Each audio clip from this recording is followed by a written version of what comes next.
बिस्मिल्लाहिर्रहमानिर्रहीम। अस्सलाम वालेकुम व्यूअर्स। अगर आपको एक अच्छा स्टूडेंट बनना है, अच्छा उस्ताद बनना है, अच्छा मार्केटेरियन या फिर अच्छा बिजनेसमैन, तो उसके लिए सबसे इंपॉर्टेंट चीज है आपकी अच्छी कम्युनिकेशन होना।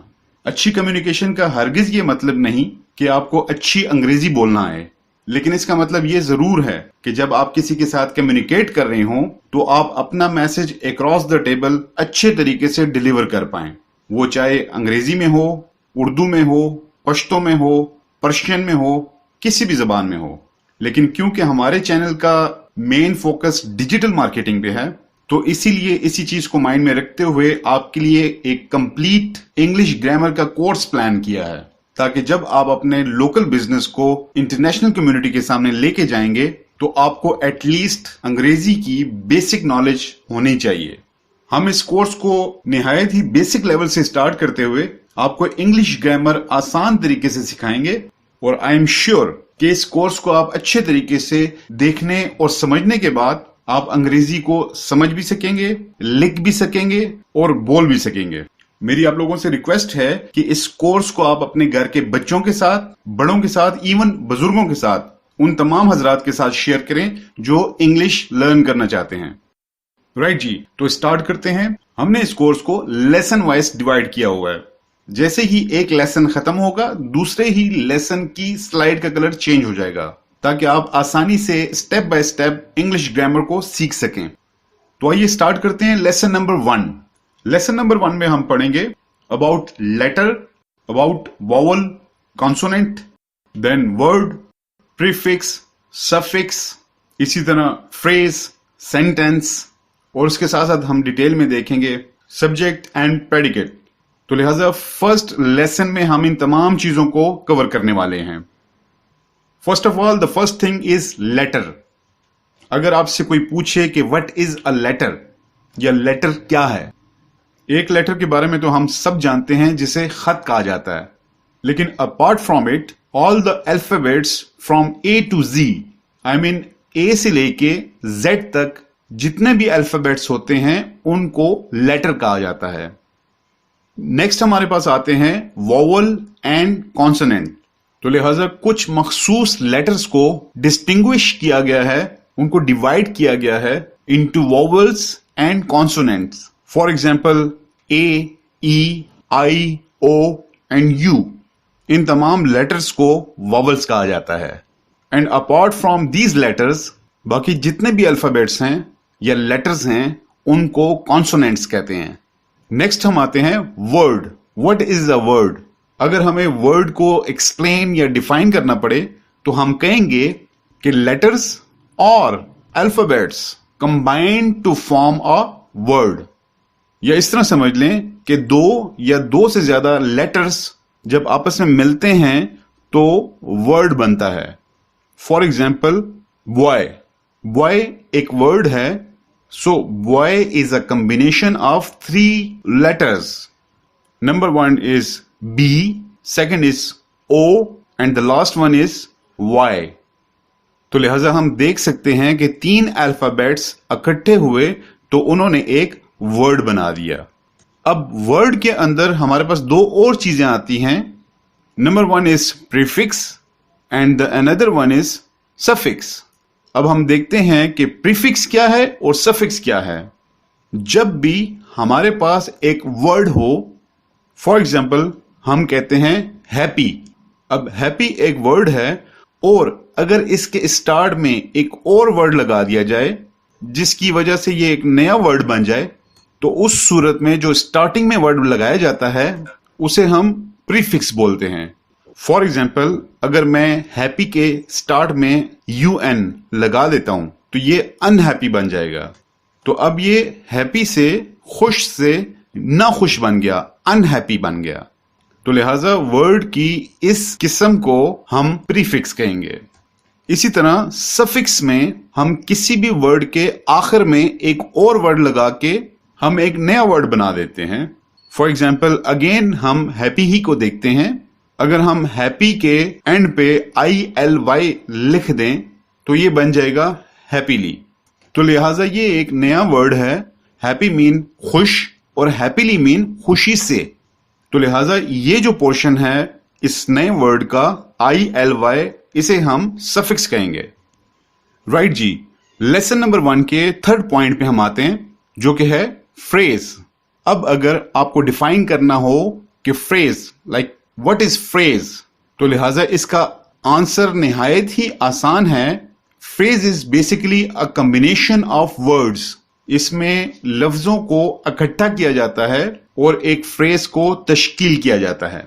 बेसिकली फ्रेजेस मुख्तलिफ किस्म के होते हैं, लेकिन फ्रेज में एक मेन चीज जो आपके लिए जानना बहुत जरूरी है वो ये है कि फ्रेज में कभी भी पूरा मीनिंग या पूरा मैसेज कन्वे कभी भी नहीं किया जाता।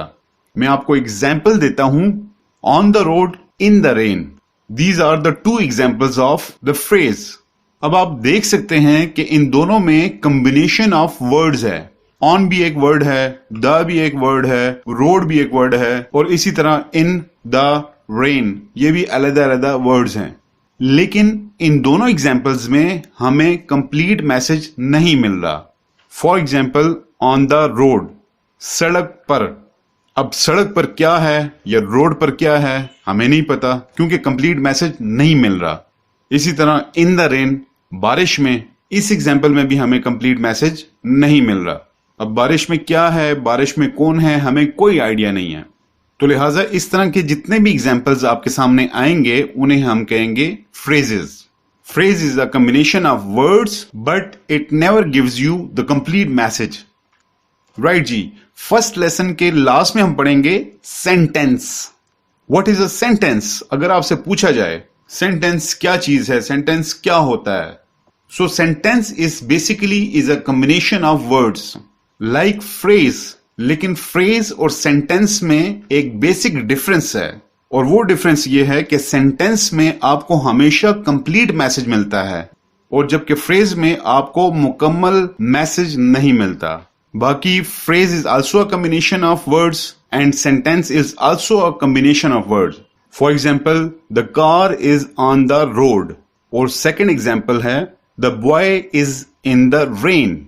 इन दोनों एग्जाम्पल्स में अगर आप गौर करेंगे तो ये वाले पोर्शंस ऑलरेडी हम डिस्कस कर चुके हैं इन फ्रेज, जिसमें कॉम्बिनेशन ऑफ वर्ड्स तो थी लेकिन मैसेज कम्युनिकेट नहीं हो रहा था या कन्वे नहीं हो रहा था। और जब हमने इनके साथ द कार इज या द बॉय इज ऐड किया तो अब ये सेंटेंस कंप्लीट हो गया, क्योंकि इसके जरिए, इन कॉम्बिनेशन ऑफ वर्ड्स के जरिए हमें मैसेज पूरा कन्वे हो रहा है।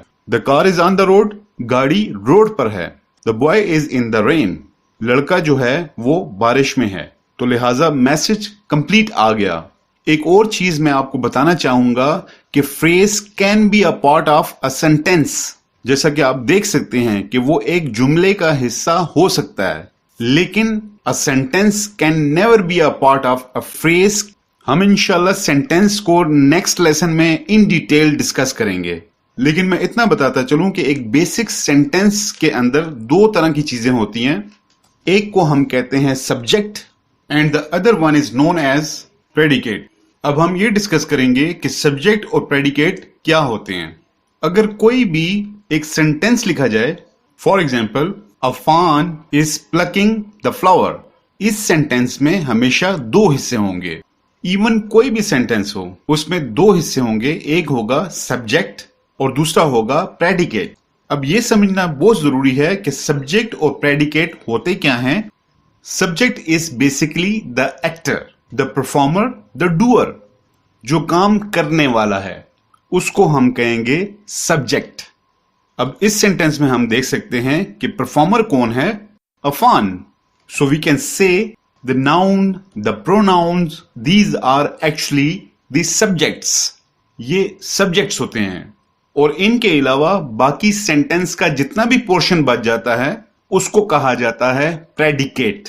और प्रेडिकेट का काम क्या होता है? प्रेडिकेट इंफॉर्मेशन प्रोवाइड करता है अबाउट द सब्जेक्ट, कि ये सब्जेक्ट जो है ये कर क्या रहा है। एक मरतबा दोहरा लेता हूं मैं, the subject is the actor और the performer, whereas the predicate information provide करता है कि सब्जेक्ट क्या काम करने वाला है या क्या काम कर रहा है। ये सेंटेंस का टॉपिक बहुत इंपॉर्टेंट है, इसीलिए मैं एक और एग्जांपल देता चलूं। He is eating an apple, वो एक सेब खा रहा है। अब इस सेंटेंस में सब्जेक्ट भी है और प्रेडिकेट भी है। अब आप रिकॉल करें कि सब्जेक्ट क्या है, द एक्टर, द परफॉर्मर। अब इस सेंटेंस में आप गौर करें तो परफॉर्म कौन कर रहा है, ही। प्रोनाउन यूज हुआ है ही का, जो परफॉर्म कर रहा है। और इज ईटिंग एन एप्पल, ये सेंटेंस का पोर्शन जो तमाम इंफॉर्मेशन दे रहा है अबाउट द सब्जेक्ट, के सब्जेक्ट क्या कर रहा है, इसको हम कहेंगे प्रेडिकेट। राइट जी। तो फर्स्ट लेसन में हमने पढ़ा about the letter, word, phrase and sentence. अब हम लेसन 2 की तरफ बढ़ते हैं, जिसमें हम पढ़ेंगे about types of sentence. Actually they are 6 in numbers. 6 किस्म के मुख्तलिफ जुमले हो सकते हैं, जिसमें एक है डिक्लेरेटिव सेंटेंस और इंपेरेटिव सेंटेंस। थर्ड है इंट्रोगेटिव सेंटेंस। फोर्थ पे है नेगेटिव सेंटेंस। फिफ्थ पे exclamatory sentence and the last is optative sentence. अब हम 1 बाय 1 देखते हैं कि ये मुख्तलिफ किस्म के जुमले क्या होते हैं और कैसे होते हैं। First one is declarative sentence. Declarative, declaration या डिक्लेयर अपने नाम से जाहिर करता है कि कोई चीज बयान की जा रही है या कोई चीज बताई जाती है। तो इस तरह के तमाम सेंटेंसेस में कोई भी स्टेटमेंट की जाती है या कोई भी स्टेटमेंट दी जाती है, कोई भी बात की जाती है या कोई भी ओपिनियन दिया जाता है। सिंपल पॉजिटिव सेंटेंसेस जो होते हैं उनको हम कहते हैं declarative sentences. For example, I am going to Lahore. अब ये एक डिक्लेरेटिव सेंटेंस है क्योंकि इसमें एक स्टेटमेंट दी जा रही है, किसी चीज के बारे में बताया जा रहा है। For example, I am buying a car. Now again I am making a statement. तो लिहाजा इस तरह के तमाम पॉजिटिव जुमलों को हम कहेंगे कि ये डिक्लेरेटिव सेंटेंसेस हैं। सेकंड नंबर पे हमारे पास आता है इंपेरेटिव सेंटेंस। इंपेरेटिव सेंटेंस एक ऐसा जुमला होता है जिसमें कोई भी कमांड, रिक्वेस्ट या इंस्ट्रक्शन दी जाती है। तो ऐसे तमाम जुमलों को हम कहते हैं इंपेरेटिव सेंटेंसेस। मेरे कहने का मतलब है कि एक ऐसा जुमला जिसमें कोई हुक्म दिया जाए या हिदायत दी जाए या नसीहत की जाए। फॉर एग्जाम्पल, हम स्कूल को ले लेते हैं। स्कूल में टीचर्स अपने स्टूडेंट्स को जितनी भी बातें करते हैं, for example, please sit down, take your seat या move to the other class, ये तमाम जुमले क्योंकि इंस्ट्रक्शंस हैं, इनको हम इंपेरेटिव सेंटेंसेस कहेंगे। थर्ड में आता है इंट्रोगेटिव सेंटेंस। आपने सुना होगा इंटेरोगेशन, जो कि पूछताछ के लिए यूज किया जाता है। पूछताछ से मुराद यह है कि इसमें सवाल किए जाते हैं। तो लिहाजा इंट्रोगेटिव सेंटेंसेस वो जुमले होते हैं जिनमें सवाल किया जाता है। For example, what are you doing, where are you going and what are you eating, what are you wearing. तो लिहाजा इस तरह के तमाम जुमले इंट्रोगेटिव सेंटेंसेस में आएंगे जिसमें किसी किस्म के भी इंटरोगेशन, सवाल या पूछताछ की जाए।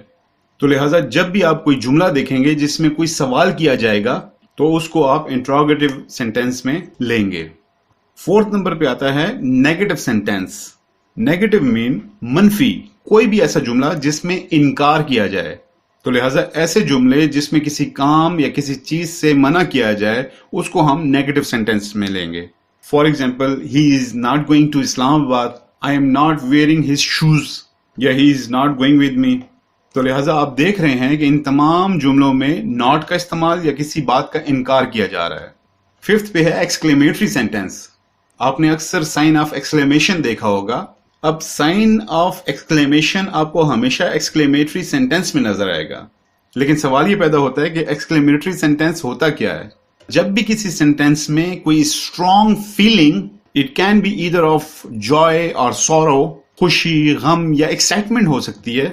इस तरह के कोई भी स्पेसिफिक वर्ड्स किसी भी सेंटेंस में हो जिससे किसी भी स्ट्रॉन्ग किस्म की एक्साइटमेंट शो हो रही हो, उसे हम एक्सक्लेमेटरी सेंटेंस कहेंगे।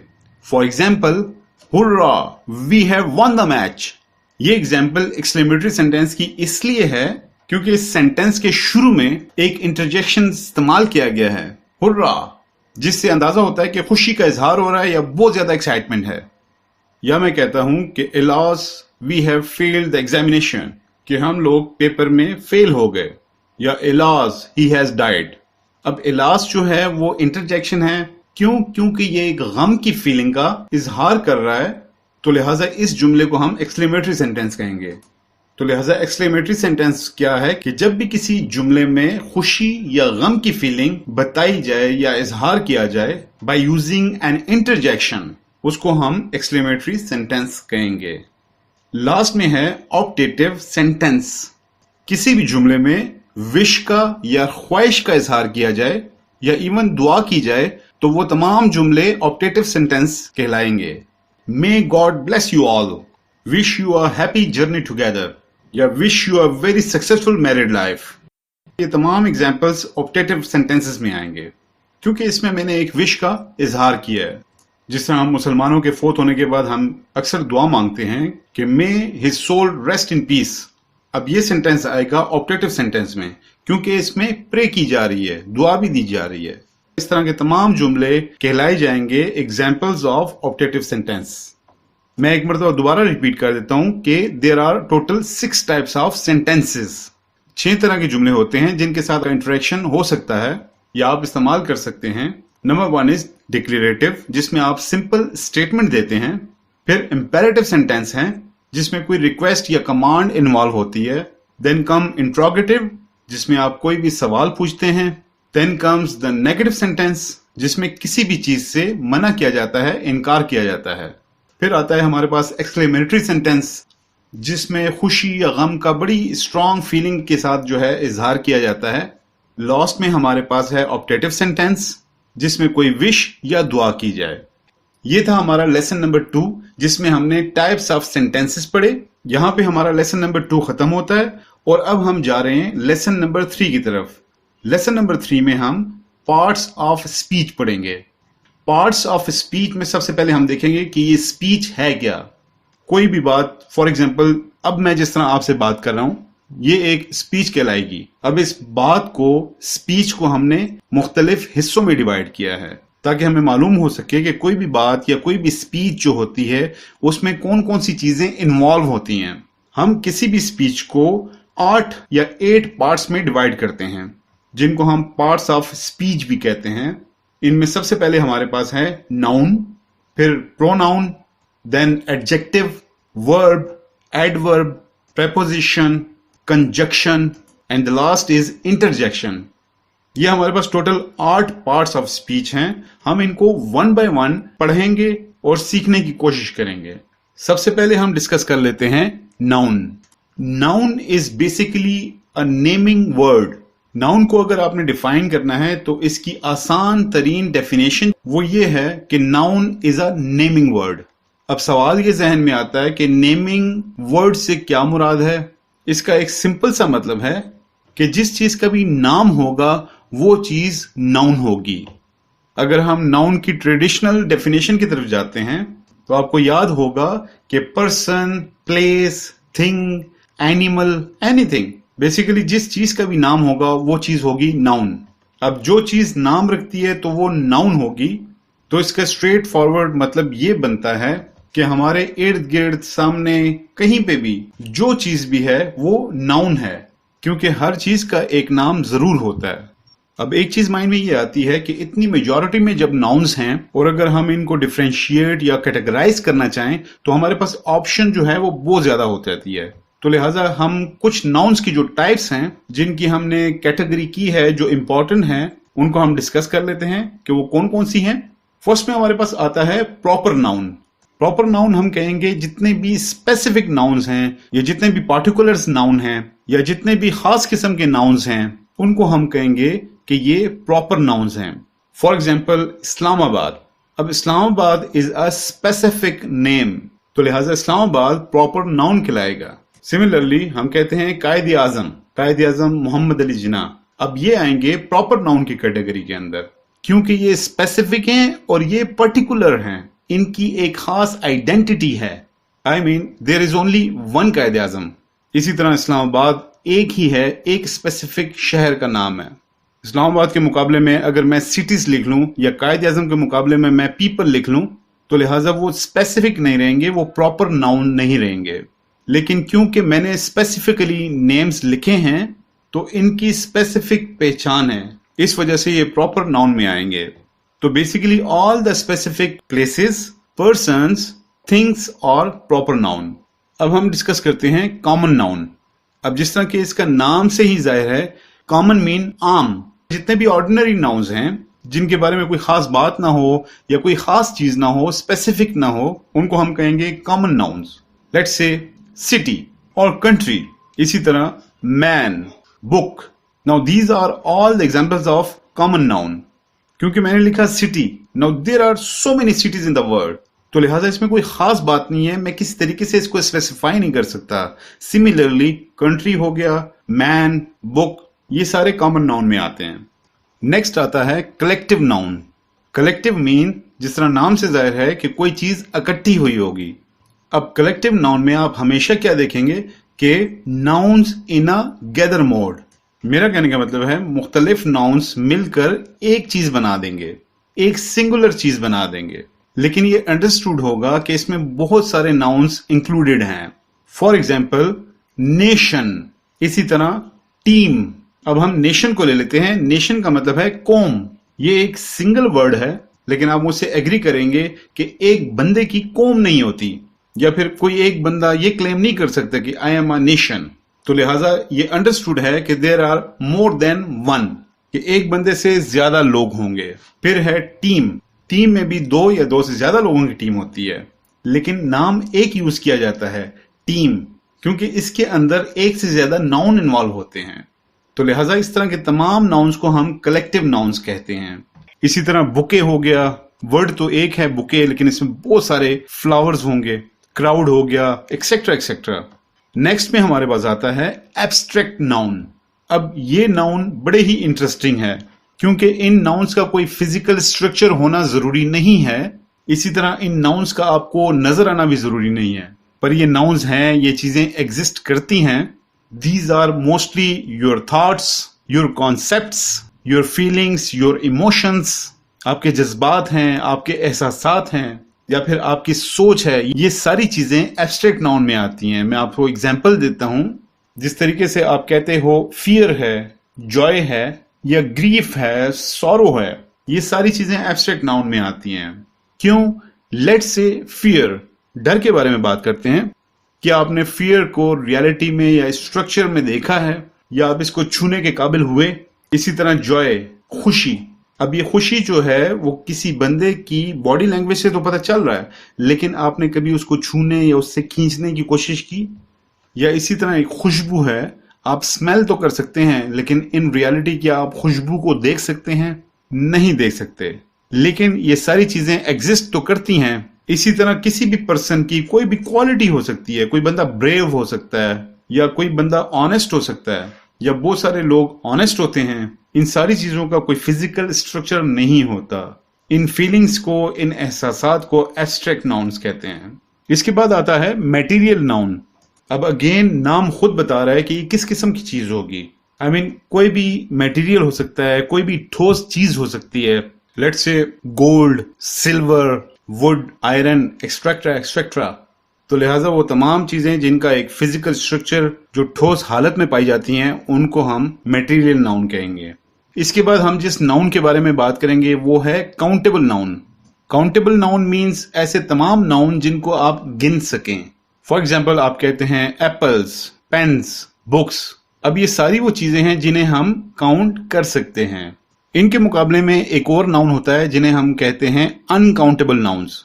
अनकाउंटेबल नाउन्स को काउंट करना इम्पॉसिबल है, चाहे वो थोड़े हों या ज्यादा हों। काउंटेबल नाउन्स में फॉर एग्जाम्पल एप्पल्स हैं और बेशुमार एप्पल्स पड़े हुए हैं, लेकिन एक वक्त ऐसा आएगा कि आपका टाइम तो लग जाएगा, लेकिन आप उसको काउंट कर लोगे। वेयर एज अनकाउंटेबल नाउन में ऐसे वर्ड्स जिनको आप काउंट बिल्कुल नहीं कर सकते।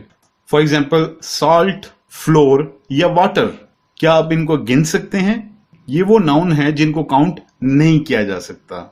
नाउन के टॉपिक में लास्ट में हम बात करेंगे singular noun and plural noun. Singular noun के नाम से जाहिर होता है कि एक, कोई भी एक चीज। For example boy, pen, city, Afan, boat, book. Now these are the examples of singular nouns, क्योंकि ये तमाम सिंगुलर वर्ड्स हैं। इसके ऑपोजिट में है प्लूरल नाउन्स, या एक से ज्यादा, जिसे जमा भी कहा जाता है।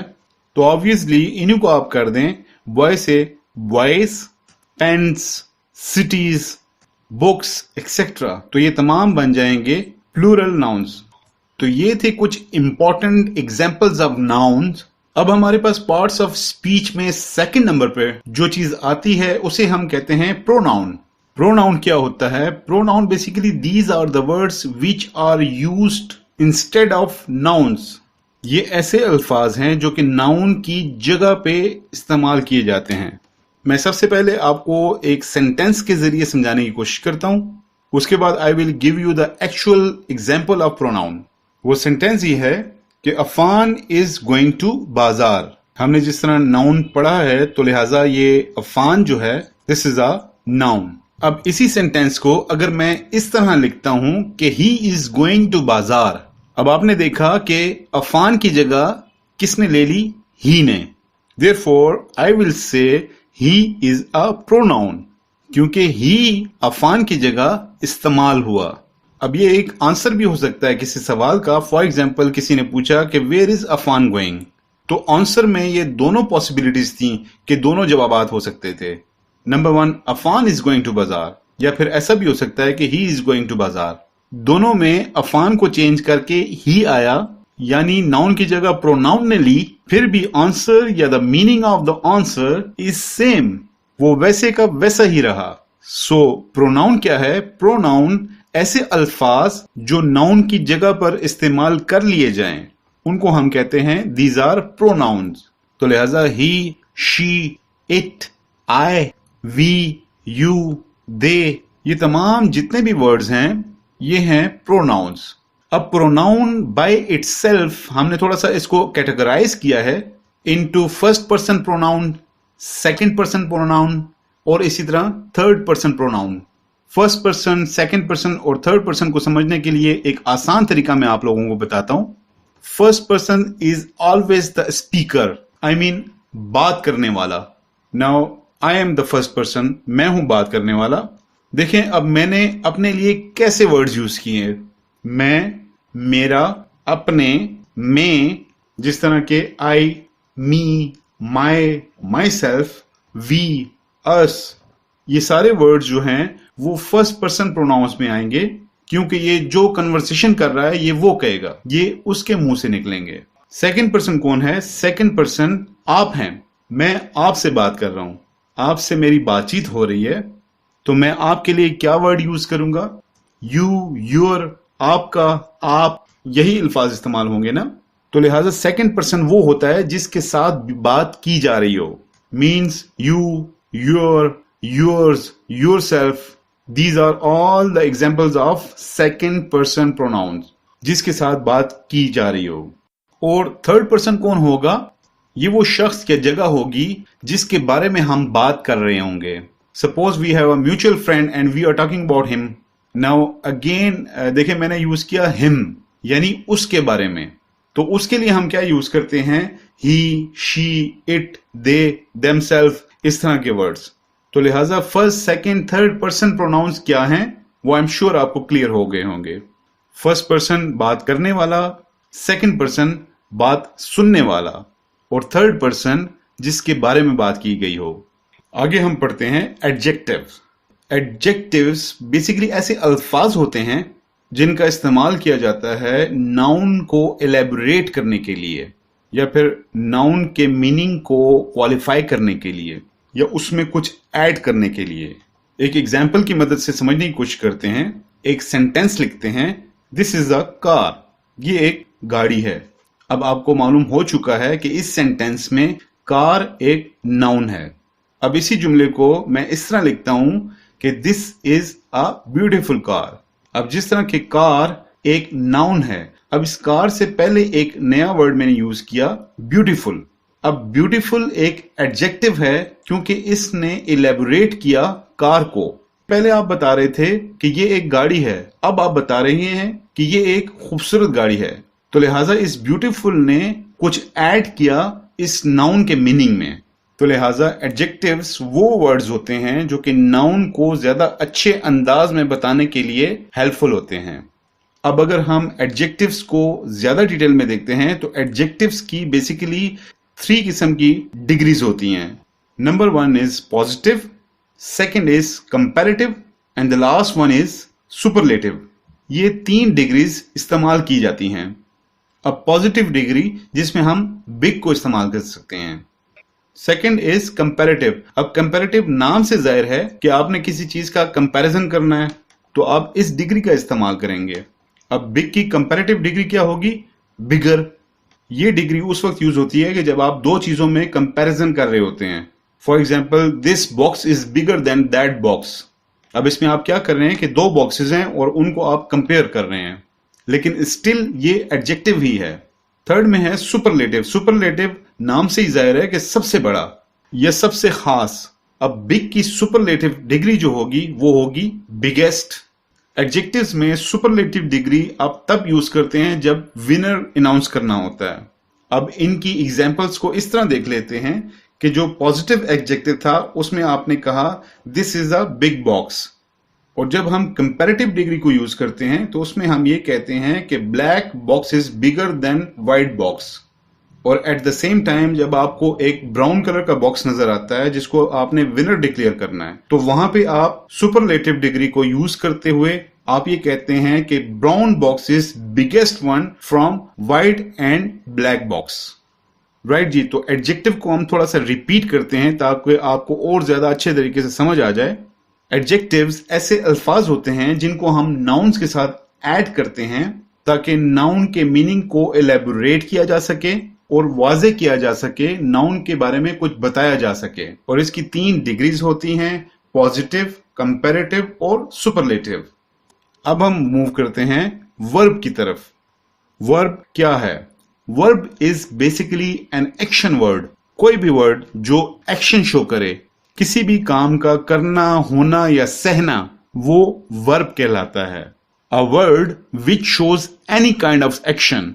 For example, walking, talking, watching, listening, या थिंकिंग, सिटिंग, क्रीपिंग, क्राइंग या laughing. These are all different types of verbs. या इस तरह भी कह सकते हैं कि जो भी आप काम करते हैं उसको आप वर्ब कंसिडर कर सकते हैं। वर्ब के बाद आता है एडवर्ब। पार्ट्स ऑफ स्पीच में वर्ब के बाद एडवर्ब को हम डिस्कस करते हैं। अब अगर हम एडवर्ब को 2 पार्ट्स में डिवाइड कर लें, एडवर्ब, तो आपको थोड़ा सा आइडिया होगा कि जिस तरह हमने एडजेक्टिव में पढ़ा, आप थोड़ा सा रिकॉल करें कि एडजेक्टिव वो वर्ड्स होते हैं जो कि नाउन के मीनिंग को क्वालिफाई करते हैं, एलेबोरेट करते हैं। सिमिलरली एडवर्ब मीन वर्ब में कोई चीज जमा करें। इसी तरह एडवर्ब क्या करता है? एडवर्ब वर्ब को क्वालिफाई करता है या फिर उसके मीनिंग में इजाफा करता है। For example, he is walking. अब वॉकिंग यहां पे एक वर्ब यूज हुआ है। इसको अगर मैं ट्रांसलेट करता हूं तो इसका मतलब है कि वो चल रहा है। इसी तरह अगर इस सेंटेंस को मैं इस तरह लिखूं, ही इज वॉकिंग स्लोली, तो ये स्लोली जो है ये एडवर्ब है, क्योंकि ये स्लोली जो एडवर्ब है ये वॉकिंग जो वर्ब है उसके मीनिंग में इजाफा कर रहा है। पहले है वो चल रहा है, लेकिन दूसरे में ये बता रहा है वो चल तो रहा है, लेकिन वो कैसे चल रहा है? वो आराम से धीरे धीरे चल रहा है। तो ऐसे तमाम अल्फाज देखें, यहाँ पे फास्टली भी हो सकता था, लेजीली भी हो सकता था, ब्रेवली भी हो सकता था। There are so many words जो कि इस्तेमाल हो सकते थे एज एन एडवर्ब्स। तो लिहाजा एडवर्ब्स वो वर्ड्स होते हैं जो कि वर्ब के मीनिंग में इजाफा करें, वो कहलाते हैं एडवर्ब। नेक्स्ट है प्रेपोजिशन। प्रेपोजिशंस ऐसे अल्फाज होते हैं जो कि इस्तेमाल किए जाते हैं नाउन्स और प्रोनाउंस के दरमियान में, ताकि नाउन और प्रोनाउंस का ताल्लुक, रिलेशन शो किया जा सके। For example, the book is on the table. अब आप देख सकते हैं कि बुक इज ए नाउन, इसी तरह टेबल जो है ये भी एक नाउन है। अब इन दोनों नाउन्स के दरमियान रिलेशन कौन शो कर रहा है? वो है ऑन। इसे हम कहेंगे प्रेपोजिशन। अब मैं आपको बताऊंगा कि ये रिलेशन कैसे शो कर रहा है या क्या रिलेशन शो कर रहा है। फॉर एग्जाम्पल, अगर हम ऑन इस सेंटेंस में नहीं लिखते, अपार्ट फ्रॉम इट कि वो सेंटेंस कंप्लीट ही नहीं होता, लेकिन अगर इस सेंटेंस में ऑन नहीं होता तो हमें मालूम ही ना होता कि बुक कहाँ पे है। बुक टेबल के अंदर है, नीचे है, दाएं हैं, बाएं हैं। तो ये ऑन क्या शो कर रहा है? ये हमें एक लोकेशन दे रहा है कि बुक और टेबल के दरमियान क्या रिलेशन है। तो लिहाजा ऐसे तमाम अल्फाज जो कि नाउन और प्रोनाउंस के दरमियान एक रिलेशन शो करते हैं उन्हें हम प्रेपोजिशन कहते हैं। नंबर 7 पे हमारे पास आता है कंजंक्शन। कंजंक्शन को ज्वाइनिंग वर्ड्स के नाम से भी जाना जाता है। इनका काम क्या होता है कि these are the words which are used to join sentences, phrases और वर्ड्स टुगेदर। ये दो जुमले, फ्रेज या इवन वर्ड्स को भी आपस में जोड़ने के लिए इस्तेमाल किए जाते हैं। इसी वजह से इनको ज्वाइनिंग वर्ड्स भी कहा जाता है।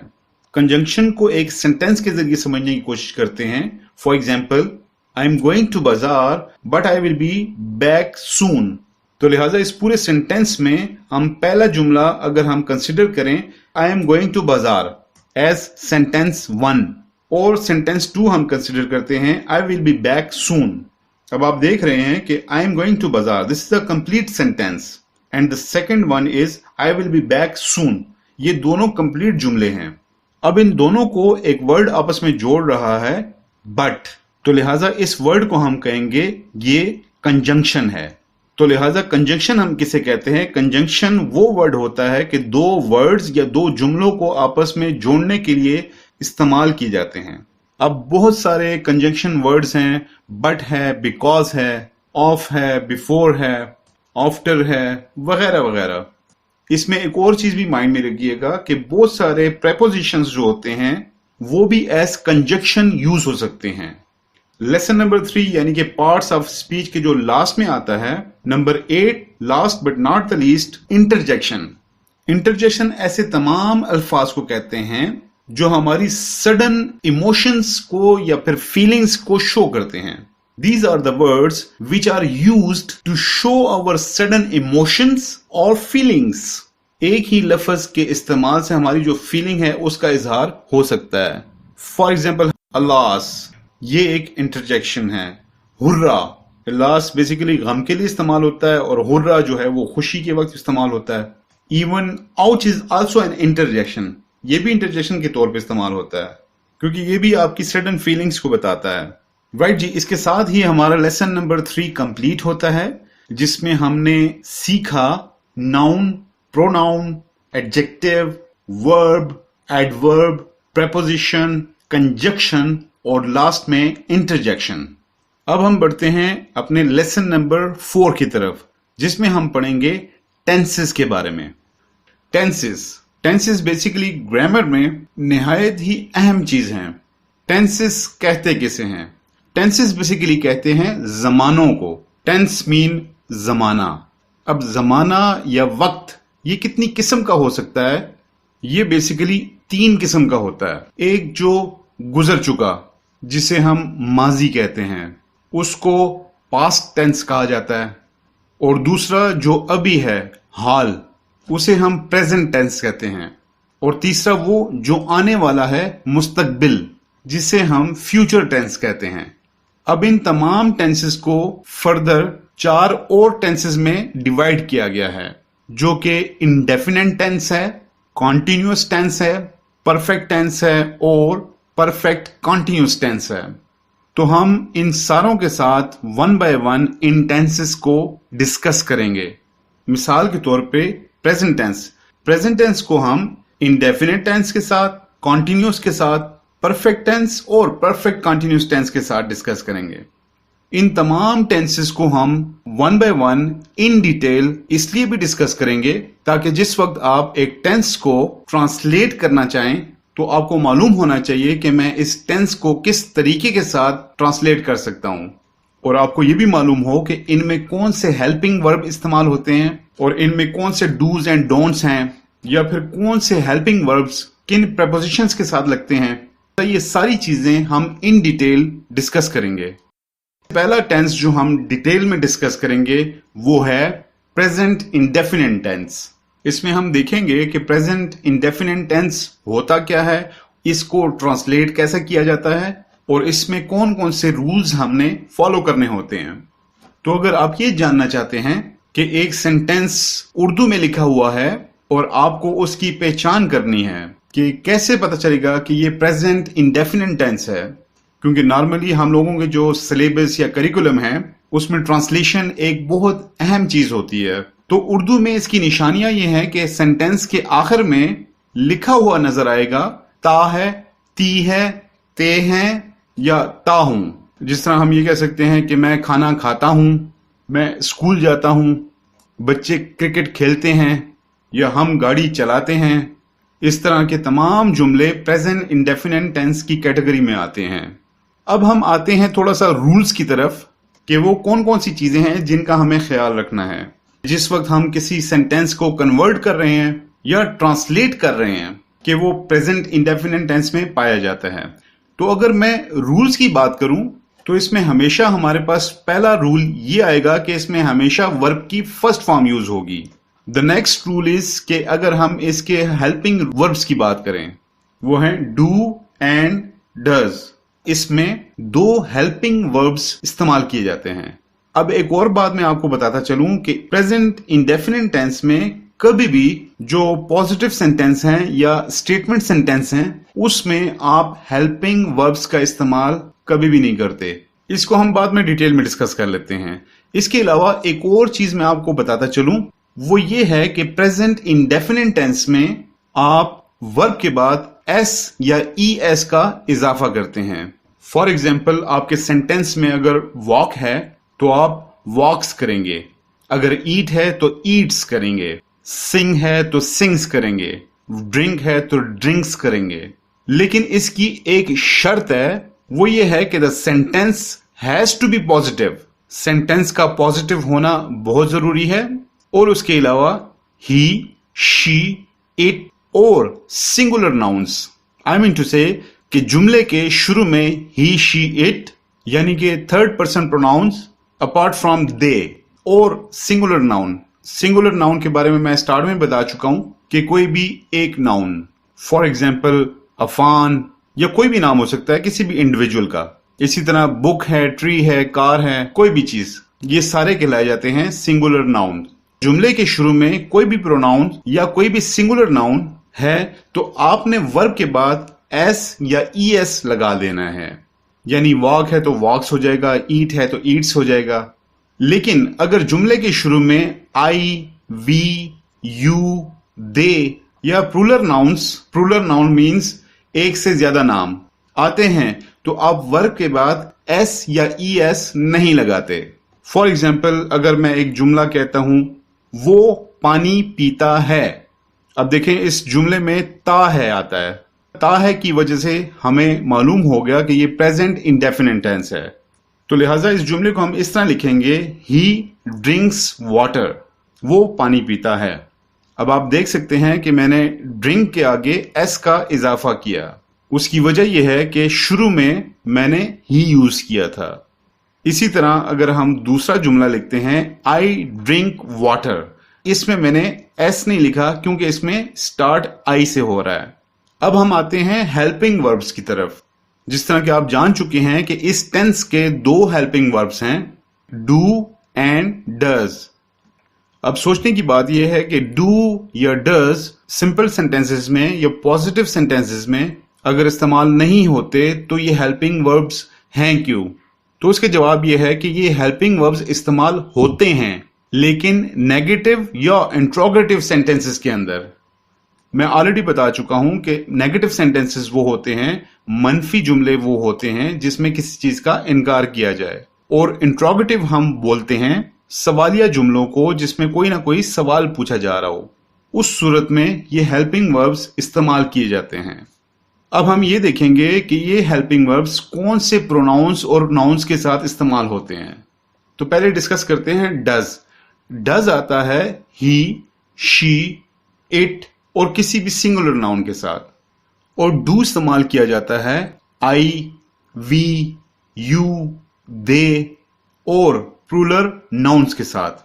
फॉर एग्जाम्पल वो स्कूल नहीं जाता है, he does not go to school. अब यहां पे एक और चीज नोट करें कि मैंने आपको बताया था कि अगर जुमले के शुरू में ही, शी, इट या सिंगुलर नाउन हो तो हम हेल्पिंग वर्ब के बाद एस या ईएस का एडिशन करते हैं, लेकिन इस जुमले में आपको वो नजर नहीं आ रहा। क्यों? क्योंकि वो काम हम सिर्फ पॉजिटिव सेंटेंस में करते हैं। तो लिहाजा नेगेटिव या इंट्रोगेटिव सेंटेंसेस में हम एस या ईएस नहीं लगाते, चाहे शुरू में कोई भी नाउन कोई भी प्रोनाउन इस्तेमाल किया गया हो। इसीलिए ये एक नेगेटिव जुमला है। तो आप देख सकते हैं कि हेल्पिंग वर्ब आ गया तो उसके बाद इसीलिए मैंने वर्ब के बाद एस या ईएस का एडिशन नहीं किया। तो जिस तरह हम देख सकते हैं कि इस जुमले के शुरू में ही है तो हेल्पिंग वर्ब हमने डज यूज किया। इसी को अगर मैं कह दूं आई, तो लिहाजा आई के साथ डज कभी भी यूज नहीं होगा, आई के साथ यूज होगा do. I do not go to school. और अगर आप इन सेंटेंसेस को आप क्वेश्चन की फॉर्म में लेकर आना चाहते हैं, for example he goes to school, तो ये एक पॉजिटिव सेंटेंस है, ही गोज टू स्कूल। आप देख सकते हैं कि ई एस का इस्तेमाल हुआ है। अब अगर मैं कहता हूं कि इसको हमने नेगेटिव में चेंज करना है, तो हम क्या करेंगे कि ही के बाद हेल्पिंग वर्ब ऐड करेंगे। तो हम लिखेंगे कि he does not go to school. इसमें मैंने हेल्पिंग वर्ब के बाद नॉट लगा दिया, इसी वजह से ये सेंटेंस नेगेटिव में कन्वर्ट हो गया। और अगर मैं इसी सेंटेंस का इंट्रोगेटिव सेंटेंस बनाता हूं या सवालिया जुमला बनाता हूं, ही गोज टू स्कूल को इंट्रोगेटिव में सेंटेंस में चेंज करना है, मैं क्या करूंगा कि इस हेल्पिंग वर्ब को मैं शुरू में ले आऊंगा। तो ये सेंटेंस इस तरह बन जाएगा, does he go to school और आखिर पे क्वेश्चन मार्क। इंट्रोगेटिव सेंटेंस में हमेशा आखिर पे क्वेश्चन मार्क आता है। तो लिहाजा ये बड़ा सिंपल सा मेथड है कि प्रेजेंट इंडेफिनिट टेंस में जब भी आप किसी भी सिंपल जुमले को इंट्रोगेटिव सेंटेंस में कन्वर्ट करेंगे तो आपने सिंपली हेल्पिंग वर्ब को शुरू पे ले आना है और बाकी जुमला उसी तरह रहेगा। ये कुछ हमारे रूल्स हैं, बेसिक्स हैं प्रेजेंट इंडेफिनिट टेंस के। नेक्स्ट स्लाइड में आप सीखेंगे प्रेजेंट कंटिन्यूअस टेंस। अगर आप प्रेजेंट कंटिन्यूअस टेंस को उर्दू में जानना चाहते हैं या अगर आपने ट्रांसलेशन करनी है किसी उर्दू के सेंटेंस की इनटू इंग्लिश, तो उर्दू में इसकी कुछ निशानियां हैं। जुमले के आखिर में आपको मिलेगा रहा है, रही हैं, रहे हैं या रहा हूं। ये सेंटेंस के आखिर पे होंगे, जैसे मैं खाना खा रहा हूं, हम स्कूल जा रहे हैं, बच्चे क्रिकेट खेल रहे हैं, मुख्तलिफ किस्म के जुमले। अब प्रेजेंट कंटिन्यूअस टेंस में हमेशा कंटिन्यूटी शो होती है, एक काम का जारी होना शो होता है कि कोई भी काम है जो कंटिन्यूटी में है। अब हम हमेशा की तरह कुछ रूल्स के बारे में बात करेंगे। वो रूल्स जब आप ट्रांसलेट कर रहे होते हैं या एक सेंटेंस इंग्लिश का ही है और उसे कन्वर्ट कर रहे हैं इनटू अनदर टेंस या किसी दूसरे टेंस को प्रेजेंट कंटिन्यूअस टेंस में कन्वर्ट कर रहे हैं, तो इन रूल्स का आपको ख्याल रखना होगा। अब स्टार्टिंग में हम ये देखेंगे कि इसमें कौन सी फॉर्म ऑफ वर्ब यूज होती है। आप first form of the verb use करेंगे और एडिशन उसमें आईएनजी का होगा, जिसको अक्सर लोग या बाज लोग फोर्थ फॉर्म ऑफ वर्ब भी कहते हैं, लेकिन मेरे ख्याल में ये अभी तक स्पेसिफाई या प्रूव नहीं हो सका कि ये फोर्थ फॉर्म ऑफ वर्ब है। राइट जी, first form plus ING mean, अगर मिसाल के तौर पे वॉक है तो वॉकिंग हो जाएगा, इसी तरह ईट है तो ईटिंग हो जाएगा, स्लीप है तो स्लीपिंग हो जाएगा, टॉक है अगर तो टॉकिंग हो जाएगा। अब हम देखेंगे कि प्रेजेंट कंटिन्यूअस टेंस में हेल्पिंग वर्ब कौन कौन से इस्तेमाल होते हैं। इसके बेसिकली 3 हेल्पिंग वर्ब्स हैं, इज, एम, आर। ये 3 हेल्पिंग वर्ब्स इस्तेमाल होते हैं। अब हम सेपरेटली इन तीनों हेल्पिंग वर्ब्स को देखेंगे कि ये कौन से प्रोनाउंस और नाउन्स के साथ इस्तेमाल होंगे। इसका इस्तेमाल होता है ही, शी, इट और सिंगुलर नाउन के साथ। For example, he is playing football. अब आप यहां पे देख सकते हैं मैंने ही के साथ इज को यूज किया, और इसके साथ साथ मैं बताता चलूं कि एम जो है वो हमेशा सिर्फ आई के साथ यूज होगा, उसके अलावा किसी के साथ भी यूज नहीं होगा। अगर हम इसी सेंटेंस को सिर्फ प्रोनाउन चेंज करके देखें तो क्या हो जाएगा, आई एम प्लेइंग फुटबॉल। अब लास्ट में हमारे पास थर्ड हेल्पिंग वर्ब आता है आर, और आर हमेशा यूज होगा वी, यू, दे और तमाम प्लूरल नाउन्स के साथ। प्लूरल मीन जमा, एक साथ जितने भी नाउन्स होंगे। अब सेम सेंटेंस को हम दोबारा लिखते हैं, प्रोनाउन हम चेंज कर देंगे, यू आर प्लेइंग फुटबॉल। और अगर आप नेगेटिव सेंटेंस की बात करें तो जिस वक्त आप इन सेंटेंसेस को या इस सेंटेंस को नेगेटिव में कन्वर्ट करेंगे तो आप इन्हीं हेल्पिंग वर्ब्स के बाद नॉट का इस्तेमाल कर लेंगे। For example, is will become is not, am will become am not, और इसी तरह आर बन जाएगा और नॉट। जिस तरह अगर हम ही इज प्लेइंग फुटबॉल को नेगेटिव में कन्वर्ट करेंगे तो ये बन जाएगा he is not playing football. दूसरे हेल्पिंग वर्ड्स को भी देख लेते हैं, जिस तरह I am not playing football. Third में है you are not playing football. आपने देखा कि नेगेटिव जुमला बनाने के लिए हमने सिर्फ हेल्पिंग वर्ब के बाद नॉट का एडिशन किया, तो इज बन गया इज नॉट, एम बन गया एम नॉट, और इसी तरह आर बन गया आर नॉट। और अगर हम इन्हीं सेंटेंसेस को इंट्रोगेटिव सेंटेंसेस में कन्वर्ट करते हैं, जो सवालिया जुमले हैं उनमें कन्वर्ट करते हैं। इंट्रोगेटिव सेंटेंस में कन्वर्ट करने का तरीका बहुत ही सिंपल है। इसमें जो हेल्पिंग वर्ब है उसको जुमले के स्टार्ट में लिख दिया जाता है। फॉर एग्जाम्पल, हमारा जो जुमला था ही इज प्लेइंग फुटबॉल, और अगर इस जुमले को हमने इंट्रोगेटिव सेंटेंस में कन्वर्ट करना है तो आपने सिंपली क्या करना है कि जो इज है, जो हेल्पिंग वर्ब है, इसको जुमले के शुरू में लिख देना है। तो ये क्या हो जाएगा, इज ही प्लेइंग फुटबॉल। इसी तरह हम दूसरों को भी चेंज करके देख लेते हैं। आई एम प्लेइंग फुटबॉल, तो इंट्रोगेटिव में हो जाएगा एम आई प्लेइंग फुटबॉल। इसी तरह तीसरा हेल्पिंग वर्ब का जो सेंटेंस था यू आर प्लेइंग फुटबॉल, तो उसका इंट्रोगेटिव बनेगा are you playing football. I am sure कि आपको प्रेजेंट कंटिन्यूअस टेंस की बहुत अच्छे तरीके से समझ आ गई होगी, और मुझे मालूम है कि इस एक्सरसाइज के बाद आप आसानी के साथ प्रेजेंट कंटिन्यूअस टेंस को जान सकेंगे, लिख भी सकेंगे, बोल भी सकेंगे, और उसके साथ साथ ग्रामर को एंजॉय भी करेंगे। नेक्स्ट स्लाइड में हम पढ़ेंगे present perfect tense. Present perfect tense में हम इसकी पहचान देखेंगे, इसी तरह हम इसके रूल्स के बारे में पढ़ेंगे। प्रेजेंट परफेक्ट टेंस बेसिकली किसी भी काम के या किसी भी चीज की कंप्लीशन को शो करता है कि ये चीज खत्म हो चुकी है या ये काम खत्म हो चुका है। और अगर आप उर्दू में इसको जानना चाहते हैं तो उसकी एक आसान सी निशानी है कि उर्दू के जुमलों में आखिर में आपको मिलेगा चुका है, चुकी है, चुके हैं, चुका हूं, या फिर लिया है, लिए हैं। बेसिकली किसी काम के मुकम्मल होने को शो किया जा रहा है। फॉर एग्जाम्पल, जिस तरह मैं खाना खा चुका हूं या मैंने खाना खा लिया है, हम स्कूल जा चुके हैं या वो खेल चुके हैं, तो किसी भी जुमले में कंप्लीशन शो होना लाजमी है। अब हम आते हैं रूल्स की तरफ। सबसे पहले हम फॉर्म ऑफ द वर्ब की बात करेंगे, तो इसमें हमेशा third form of the verb use होगी।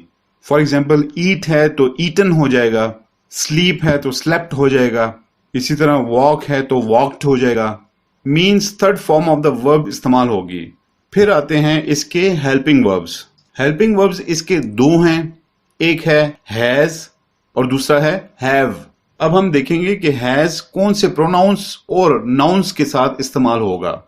हैज हमेशा ही, शी, इट या कोई भी सिंगुलर नाउन के साथ इस्तेमाल होगा। और दूसरा हेल्पिंग वर्ब जो हैव है वो हमेशा इस्तेमाल होगा आई, वी, यू, दे या फिर प्लूरल नाउन्स के साथ। अब हम कुछ एग्जाम्पल्स देख लेते हैं। एग्जाम्पल है ही हैज। अब आप देख सकते हैं कि हैज जो कि हेल्पिंग वर्ब है, ही जैसे ही आया तो उसके साथ हैज आएगा। He has plucked the flower, वो फूल तोड़ चुका है या उसने फूल तोड़ लिया है। इसी तरह अगर हम प्रोनाउंस एज आई यूज करते हैं तो आई के साथ आएगा have, I have plucked the flower. और अगर इसी तरह वी से स्टार्ट करते हैं तो वी के साथ अगेन यूज होगा have, we have plucked the flowers. और इसी तरह इन केस अगर शी आ जाता है जुमले के शुरू में तो आएगा has, she has plucked the flower. तो जैसा कि आप देख रहे हैं कि जैसे ही प्रोनाउंस या नाउन्स चेंज हो गए तो उसके साथ ही जो एप्रोप्रिएट हेल्पिंग वर्ब होगा वो भी चेंज होगा। और आपने गौर किया होगा कि फॉर्म ऑफ द वर्ब जो है वो हमेशा थर्ड ही यूज होगी।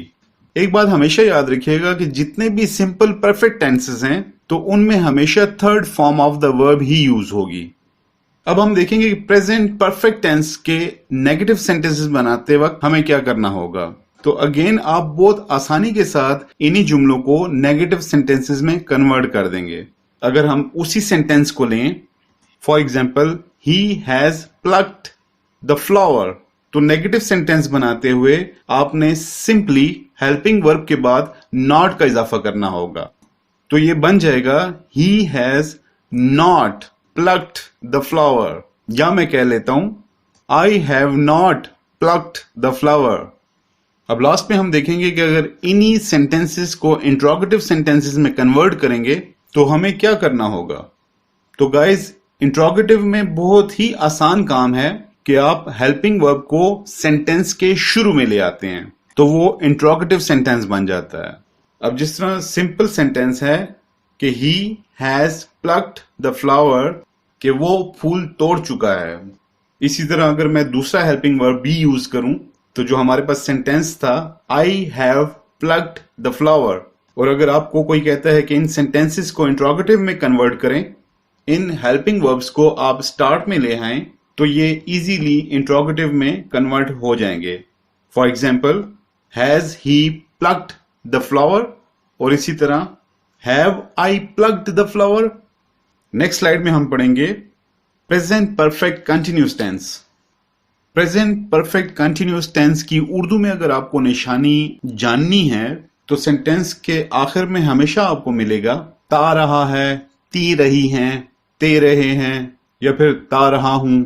मिसाल के तौर पे वो सुबह से खेलता रहा है, इसी तरह हम पिछले 5 साल से इस्लामाबाद में रहते रहे हैं, वो बचपन से पढ़ाई करता रहा है, इस तरह के जुमले।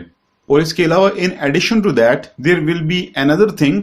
वो चीज क्या है कि टाइम इंडिकेशन जरूर होगा। टाइम इंडिकेशन मीन कि टाइम का जिक्र होगा, वक्त का जरूर जिक्र होगा। अब हम आते हैं रूल्स की तरफ। तो सबसे पहले इसमें first form of the verb और प्लस आईएनजी यूज होती है। मिसाल के तौर पे वॉक जो है वॉकिंग हो जाएगा, टॉक टॉकिंग हो जाएगा, ईट ईटिंग हो जाएगा, स्लीप स्लीपिंग हो जाएगा, इसी तरह राइट राइटिंग हो जाएगा, और रीड रीडिंग हो जाएगा। एक चीज माइंड में रखिएगा कि जब भी कंटिन्यूअस आ जाए, जिस टेंस में भी आ जाए, चाहे वो प्रेजेंट हो, पास्ट हो या फ्यूचर हो, तो उसमें आप यही फॉर्म यूज करते हैं। I mean simple continuous tenses और परफेक्ट कंटिन्यूअस टेंसेस में, चाहे वो जिस टेंस के भी हों, उसमें आपने हमेशा first form of the verb और प्लस आईएनजी का इस्तेमाल करना होगा। ओके जी, आगे बढ़ते हैं। अब हम आते हैं हेल्पिंग वर्ब्स की तरफ। हेल्पिंग वर्ब्स इसके 2 हैं, हैज बीन और हैव बीन। सबसे पहले हैज बीन को देख लेते हैं कि कौन कौन से प्रोनाउंस और नाउन्स के साथ हैज बीन को इस्तेमाल किया जाता है।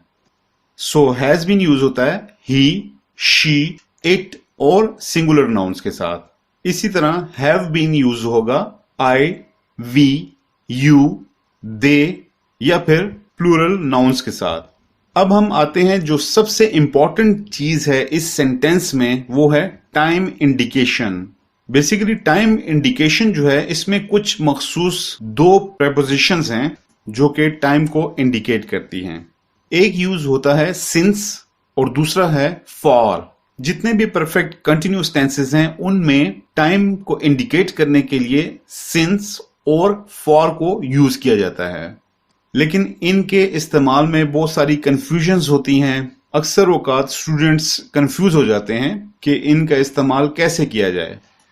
अब हम ये देखेंगे कि कौन सा टाइम पीरियड है या टाइम है जिसके साथ हमें सिंस को यूज करना है, और इसी तरह हम फॉर को भी देखेंगे कौन से टाइम के साथ फॉर को यूज करेंगे।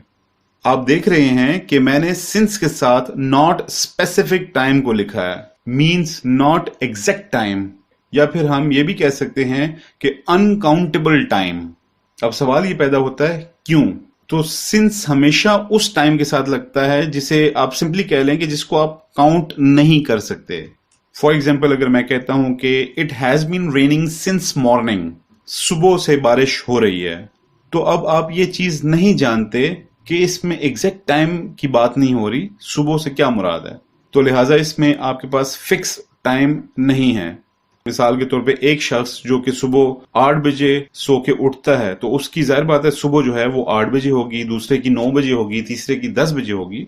तो आपके पास एग्जैक्ट टाइम नहीं है। और जब हम फॉर को यूज करते हैं तो हमेशा हम फॉर को वहां यूज करेंगे जहां पे काउंटेबल टाइम होगा। For example, I have been playing cricket for the last 2 hours या फॉर द लास्ट 3 ईयर्स। तो अब for the last 3 years mean 3 years, तो लिहाजा इसको जो मर्जी भी कह लें, इसको वो 3 साल ही रहेंगे।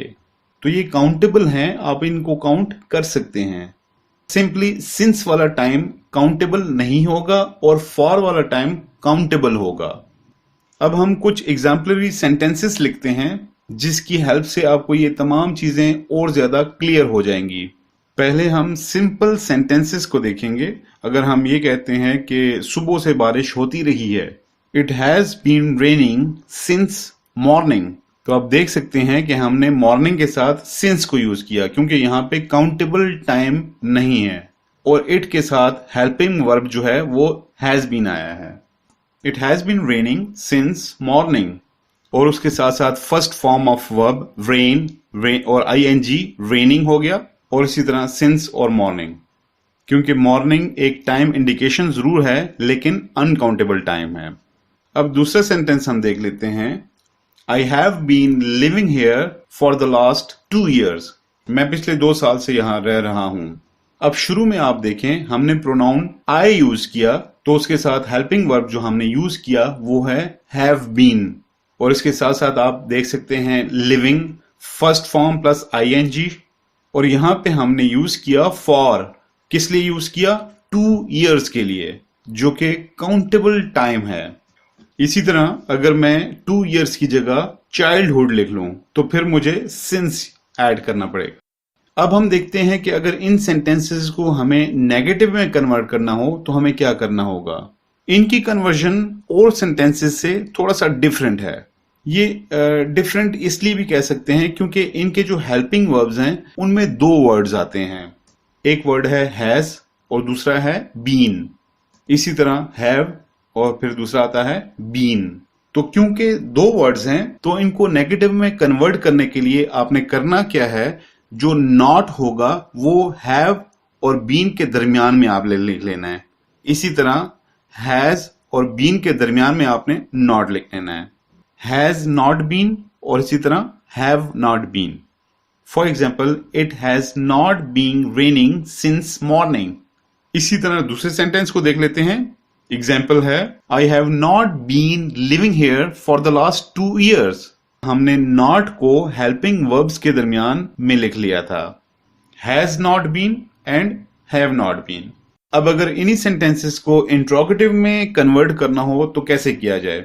तो इंट्रोगेटिव में आपने ये समझने की कोशिश करनी है कि ये जो हेल्पिंग वर्ब्स हैं हैव बीन और हैज बीन, ये जो 2 वर्ड्स हैं, तो इन 2 वर्ड्स में से एक वर्ड को सेंटेंस के स्टार्ट में ऐड करेंगे और दूसरे को सब्जेक्ट के उसी सेंटेंस के सब्जेक्ट के बाद। For example, has it been raining since morning. हमने सिर्फ हेल्पिंग वर्ड का जो पहला वर्ड था उसको सेंटेंस के शुरू में लिख दिया और second word of the helping verb जो था या बकिया जो आधा हिस्सा था बीन, सब्जेक्ट के बाद में लिख दिया। तो ये बन गया has it been raining since morning. अब दूसरे सेंटेंस को हम देखते हैं। Have I been living here for the last 2 years. Interrogative sentence में जब आप कन्वर्ट करेंगे तो जो हेल्पिंग वर्ब्स हैं, जो जिसके 2 पार्ट्स होते हैं हैज बीन और हैव बीन, इन दोनों को आपने किसी भी सेंटेंस में अलग-अलग लिखना है। फॉर एग्जाम्पल, जो एक पार्ट है हैज या हैव, इसको सेंटेंस के शुरू में लिखना है और दूसरा पार्ट जो बीन है वो उस सेंटेंस के सब्जेक्ट के बाद आएगा। तो ये इजीली आपका जो सेंटेंस होगा वो इंट्रोगेटिव सेंटेंस में चेंज हो जाएगा। अब हम पढ़ेंगे past indefinite tense. Past indefinite tense के जो उर्दू के जुमले हैं उनको कैसे पहचाना जाए उसके बारे में बात करते हैं। उर्दू जुमले के आखिर में या, ये, यी और ये आपको मिलेगा। फॉर एग्जाम्पल, मैंने खाना खाया, हम स्कूल गए, बच्चों ने नहाया। तो आप देख सकते हैं कि इन जुमलों के आखिर में या, ये, यी आता है। अब हम पास्ट इंडेफिनिट टेंस के रूल्स को डिस्कस करेंगे। तो सबसे पहला जो रूल है, इसमें हमेशा second form of the verb use होता है। मिसाल के तौर पे ईट है तो एट हो जाएगा, इसी तरह ड्रिंक है तो ड्रैंक हो जाएगा, वॉक है तो वॉकड हो जाएगा। तो हमेशा इसमें वर्ब की सेकंड फॉर्म यूज होती है। एक लिहाज से ये टेंस बाकी टेंसेस से काफी आसान है, क्योंकि इसमें हेल्पिंग वर्ब सिर्फ एक ही इस्तेमाल होता है और वो है डिड, DID, डिड। तो लिहाजा डिड को आप तमाम प्रोनाउंस और नाउन्स के साथ इस्तेमाल करेंगे। मतलब I, we, you, they, he, she, it, singular और इसी तरह प्लूरल नाउन्स के साथ आप इसको इस्तेमाल करेंगे। एक और चीज बहुत इंपॉर्टेंट है कि अगर हेल्पिंग वर्ब जो डिड है अगर जुमले में आ जाए तो फिर आप वर्ब की सेकंड नहीं बल्कि फर्स्ट फॉर्म यूज करेंगे। मेरा कहने का मतलब है कि सिंपल सेंटेंस के अलावा जो कि पॉजिटिव सेंटेंस है, नेगेटिव और इंट्रोगेटिव सेंटेंसेस में आपने सेकंड फॉर्म ऑफ वर्ब को यूज नहीं करना बल्कि first form of the verb को यूज करना है, क्योंकि ये हेल्पिंग वर्ब जो है वो सिंपल सेंटेंस में यूज नहीं होता बल्कि सिर्फ नेगेटिव और इंट्रोगेटिव सेंटेंस में यूज किया जाता है। अब हम एग्जाम्पल्स को देख लेते हैं। उसने खाना खाया, ही एट फूड। अब ईट फर्स्ट फॉर्म है, लिहाजा मैंने सेकंड फॉर्म यूज की है, क्योंकि मैं ऑलरेडी बता चुका हूं कि इस सेंटेंस में second form of the verb को इस्तेमाल किया जाता है।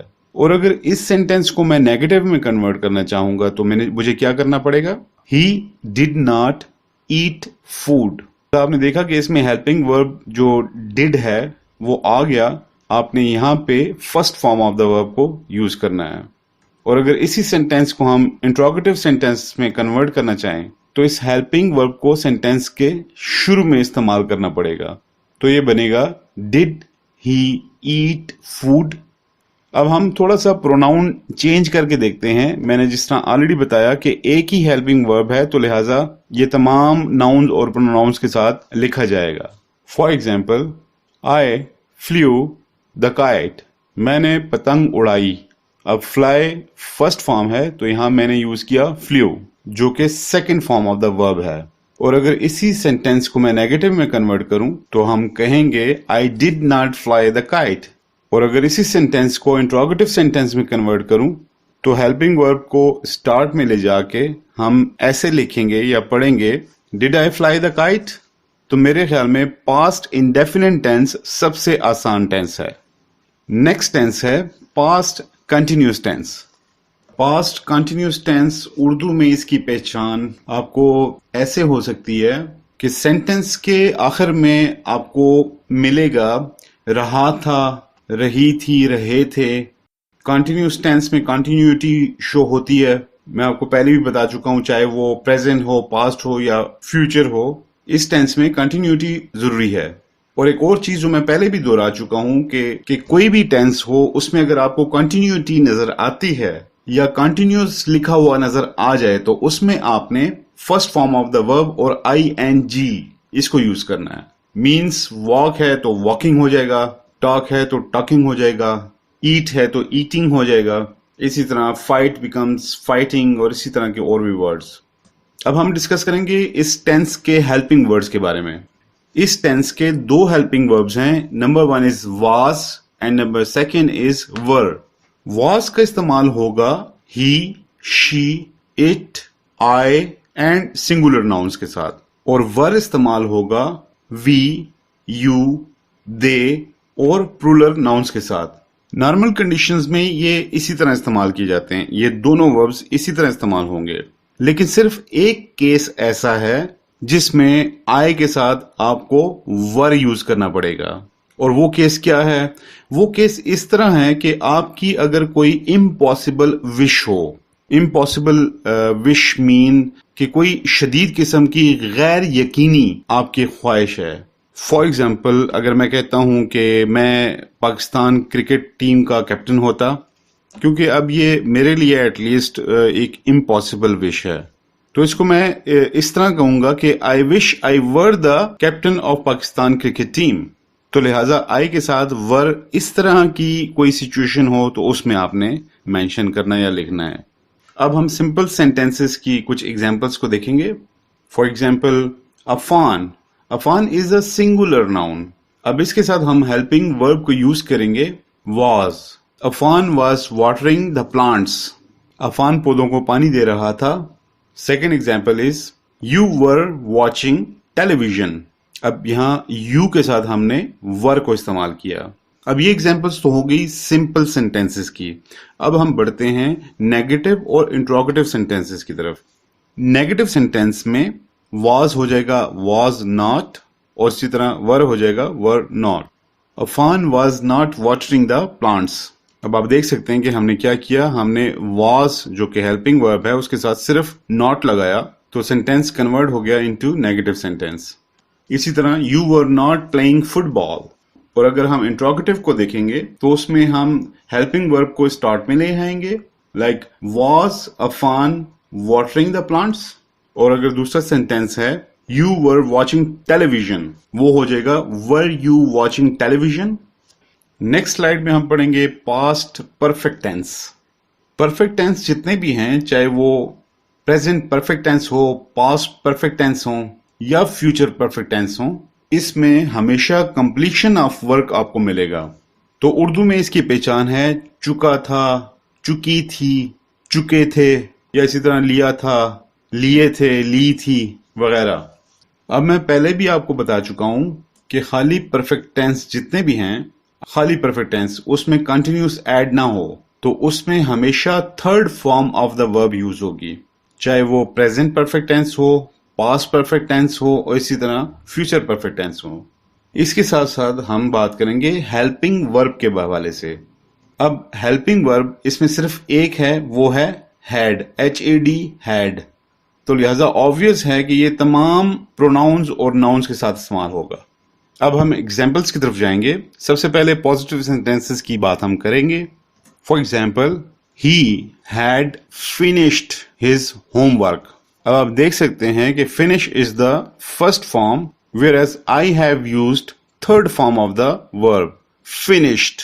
और अगर इस सेंटेंस को हम नेगेटिव में कन्वर्ट करते हैं तो नेगेटिव में गाइस काफी सिंपल है। वैसे तो हेल्पिंग वर्ड हमारे पास हैड है, तो नेगेटिव में ये हो जाएगा हैड नॉट। जैसा हमने पहले भी डिस्कस किया था कि परफेक्ट कॉन्टिन्यूस टेंसेस के अलावा, चाहे वो प्रेजेंट हो, पास्ट हो या फ्यूचर हो, उनके अलावा जितने भी टेंसेस हैं उनमें अगर आपने किसी सेंटेंस को नेगेटिव में कन्वर्ट करना है तो बाकी सेंटेंस वैसे का वैसा ही रहेगा, आपने सिर्फ हेल्पिंग वर्ब के साथ नॉट लगा देना है। जिस तरह अब इस सेंटेंस को हम नेगेटिव में कन्वर्ट करने जा रहे हैं तो ये हो जाएगा ही had not finished his homework. और अगर इस सेंटेंस को हम इंट्रोगेटिव सेंटेंस में चेंज करेंगे तो मैं पहले भी बता चुका हूं कि सिवाय परफेक्ट कंटिन्यूस टेंस के, परफेक्ट कंटिन्यूस टेंस में हम ऐसा नहीं करते। बाकी तमाम टेंसेस में हम हेल्पिंग वर्ब को स्टार्ट ऑफ द सेंटेंस में ले आते हैं, सब्जेक्ट से पहले इस्तेमाल कर लेते हैं और वो सेंटेंस इजीली इंट्रोगेटिव में कन्वर्ट हो जाता है। अब जिस तरह ये सेंटेंस है he had finished his homework, इसको इंट्रोगेटिव में अगर हम कन्वर्ट करेंगे तो हम हेल्पिंग वर्ब को स्टार्ट ऑफ द सेंटेंस ले आएंगे। तो ये हो जाएगा had he finished his homework.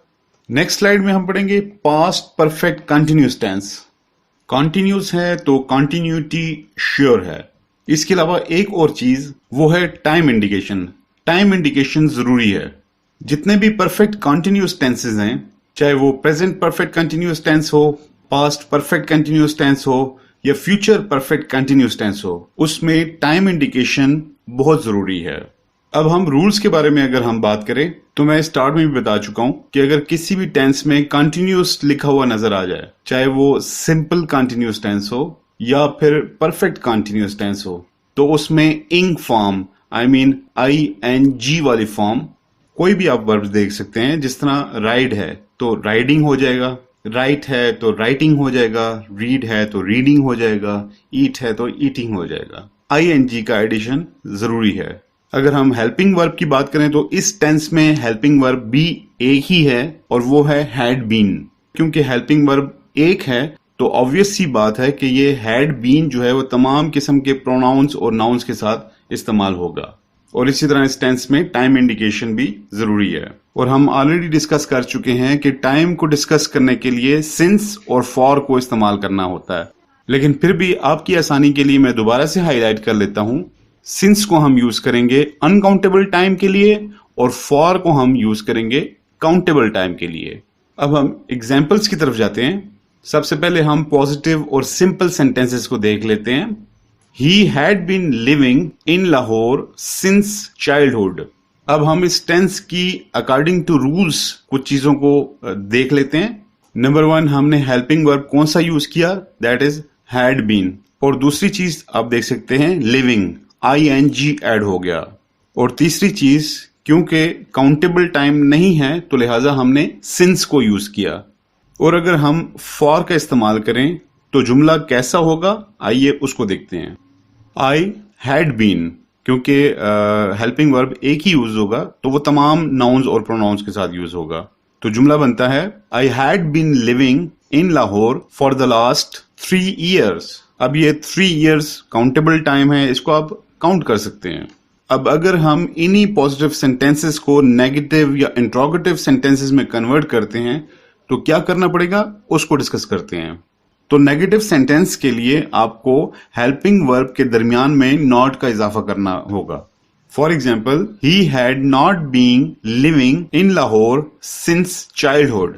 और अगर इस सेंटेंस को हम इंट्रोगेटिव सेंटेंस में कन्वर्ट करें तो हेल्पिंग वर्ड के फर्स्ट पार्ट को जुमले के शुरू में लिखना होगा। For example, had he been living in Lahore since childhood.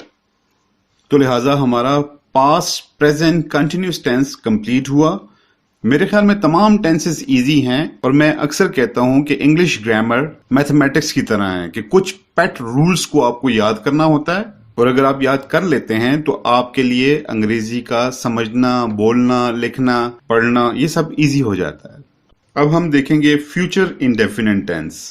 Future indefinite tense को अगर आप उर्दू में समझना चाहते हैं या उर्दू के जुमलों को समझना चाहते हैं जो इस टेंस से रिलेटेड हैं, तो उर्दू के जुमलों के आखिर में गा, गे, गी ये शो हो रहे होंगे। यानी हम स्कूल जा रहे होंगे, बच्चे पतंग उड़ा रहे होंगे, इसी तरह मवेशी चरागाहों में चर रहे होंगे। इस तरह के तमाम जुमले जिनके आखिर पे गा, गे, गी वगैरह इस तरह के वर्ड्स यूज हों। अब हम बात करते हैं रूल्स के हवाले से। तो सबसे पहली चीज फॉर्म ऑफ द वर्ब आती है किसी भी कन्वर्जन में। तो फ्यूचर इंडेफिनिट टेंस में हमेशा first form of the verb इस्तेमाल होगी। उसके बाद हेल्पिंग वर्ब की अगर हम बात करें तो वो 2 होंगे। Number 1 is will and number 2 is shell. Will का इस्तेमाल होगा जब जुमले के शुरू में ही, शी, इट, यू, दे या कोई भी सिंगुलर या प्लूरल नाउन हो तो उनके साथ विल का इस्तेमाल होगा। और नोट कर लें कि शेल का इस्तेमाल सिर्फ और सिर्फ आई और वी के साथ होगा। इसके अलावा एक और इंपॉर्टेंट चीज मैं आपको बताता चलूं कि अगर आप अपने जुमले में या अपने जुमले को एम्फसाइज करना चाहते हैं, किसी बात को एम्फसाइज करना चाहते हैं, तो आपने एक सिंपल चीज करनी होगी। फॉर एग्जाम्पल, अगर आप कहते हैं कि वो कल स्कूल जाएगा तो आपने सिंपली कहना है कि he will go to school. लेकिन अगर आप इसके बरअक्स ये कहना चाहते हैं कि वो कल जरूर स्कूल जाएगा, तो यहां आपने अपने जुमले में किसी काम के होने को एम्फसाइज किया है, तो फिर वहां आपने ही के साथ शैल का इस्तेमाल करना है। सिमिलरली विल की जगह शैल यूज होगा और इसी तरह शैल की जगह विल यूज होगा अगर आप अपने किसी जुमले में किसी चीज के बारे में एम्फसाइज कर रहे हैं। यही वजह है कि कंटिन्यूअस राइटिंग में या ऐसे राइटिंग में या किसी भी फॉर्मेट में अगर आप कोई चीज लिख रहे हैं तो अगर आप विल की जगह शैल या शैल की जगह विल यूज कर भी देते हैं तो इन राइटिंग उस चीज पे कभी भी ऑब्जेक्शन नहीं आता, क्योंकि जो पढ़ने वाला है उसको ये नहीं पता कि आप क्या कहना चाह रहे हैं, कि ये काम जरूर होगा या ये काम होगा। अब हम कुछ एग्जाम्पल्स को देख लेते हैं। सबसे पहले पॉजिटिव सेंटेंस को देख लेते हैं। He will win the match, वो मैच जीतेगा। अब जैसा कि आप देख रहे हैं कि जुमले के शुरू में ही है तो हमने विल का इस्तेमाल किया और इसके साथ ही हमने first form of the verb को इस्तेमाल किया, विन। अब हम इसी सेंटेंस का प्रोनाउन चेंज करके देखते हैं। मैं ही की जगह आई लिख लेता हूं, I will win the match. I के साथ मैं शैल लिख दूंगा, I shall win the match. मैं फिर रिपीट करूंगा कि अगर ये कोई कंटिन्यूस राइटिंग है या फिर आप कोई ट्रांसलेशन नहीं कर रहे तो आप आई के साथ विल को या शेल को यूज कर सकते हैं, लेकिन इन केस अगर आप ट्रांसलेशन नहीं कर रहे। अब सवाल यह है कि क्यों यूज कर सकते हैं। जिस तरह ऑलरेडी मैंने पहले बताया, जो रीडर है उसको नहीं मालूम कि आप एग्जैक्टली क्या कहना चाह रहे हैं, कि ये काम होगा या ये काम जरूर होगा।